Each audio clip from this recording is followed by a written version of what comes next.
Eto, ang bahay namin. Tingnan namin ni Mama. That's the facade. Yan ang harapan sa gabi. And yan yung kotse namin ni Mama. Ang gamit namin Hyundai Elantra. Sabi sa'yo Mama, may ilaw yun eh. Pwedeng anuhan yun eh. Kaya backyard sa gilid ng bahay.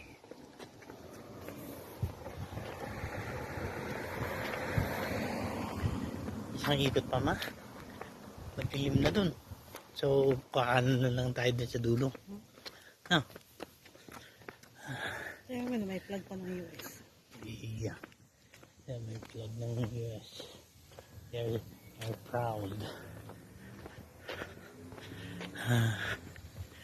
Kapitbahay namin dyan is parang tingin ko Puerto Rican eh. Pero ano naman siya, kabatian ko naman. Madilim na. Akala ko. Wala mo namang aso dito eh, di ba? Tsaka yung mga kali dito walang tae.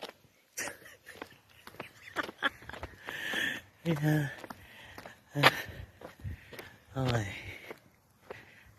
Ito sinihingal na akong konti. Lakad-lakad lang. Dito ay sa sidewalk ba? Kung kailan tayo tumanda, saka naman tayo ganito. Ulang matanda.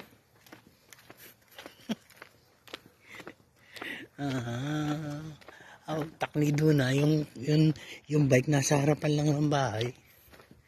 Wala magnanakaw. Ilagay mo yan sa Oakland, yari yan. No? Sa Oakland mo ilagay yan. Dito sa Antioch, yung neighborhood namin is tahimik. Maayos.